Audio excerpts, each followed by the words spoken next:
Andrew Giles, meanwhile, he's to mount a new defence in the High Court against asylum seekers who refuse to cooperate with authorities. Jane, what's your reaction to this latest approach? Well, quite frankly, this is too little too late from Andrew Giles, who potentially I think is the most incompetent minister that we have seen in this already chaotic Labor government. They have lost control of the borders. They have already said themselves that the immigration detention system is unravelling before their eyes. And it's because of decisions that Labor is making. It is not the fault of the courts at all.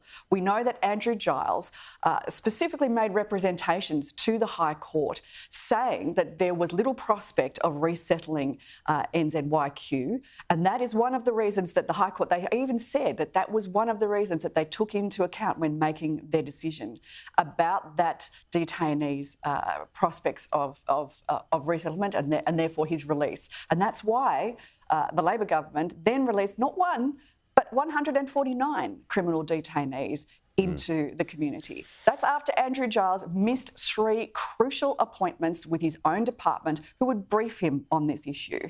The Labor government then said that they needed preventative detention orders. The Coalition have helped them pass those preventative detention orders, but now they've said the bar is too high. Yeah. Quite frankly, if the legislative bar is too high, the Coalition will come to the party and help them lower that bar. But we haven't seen any amendments presented. It's ridiculous that the Labor government are simply shrugging their shoulders rather than doing something. Don't point to the fire, put it out. So how would you lower that bar? What would you do? Well, that's up to the government to present amendments that would provide a legislative ability. Have you got an idea? Have you got an amendment that you'd like to see? It is entirely up to the government to move those amendments. They are the ones that are dealing with the High Court's decision and the inability to create preventative detention orders that would be legally binding. So let's see what their advice is. We don't have the departments that can create that advice. Okay. But why aren't they doing something? They've hired a whole bunch of lawyers, but they don't seem to be doing anything with So here's a point. As you mentioned there, and you're right, the Coalition did help toughen those laws, but why are they still so vulnerable to constitutional challenges?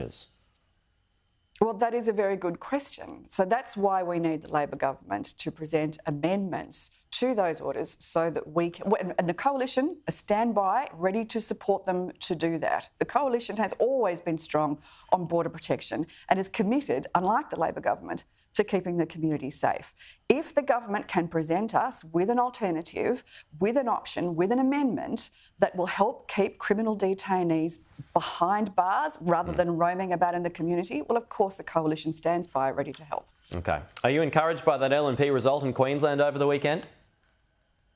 I think you certainly would be. I think it speaks volumes of the fact that people will speak at the ballot box if the cost of living rages out of control, as does crime, and particularly in Queensland, youth crime. They've said that they are dissatisfied with the way that the Queensland Labor government has been managing both the economy and managing the crime situation up there, and that's been played out in the ballot box. Now, how that plays out on a federal level, I think we'll probably need to truly gut the chicken before we read the entrails there. Right. But this is certainly an indication that when people are dissatisfied with their lot, with the way that the government is handling various issues, they speak at the ballot box. All right. Jane Hume, good to see you on a Monday morning, as always. Thank you. We'll talk to you again soon.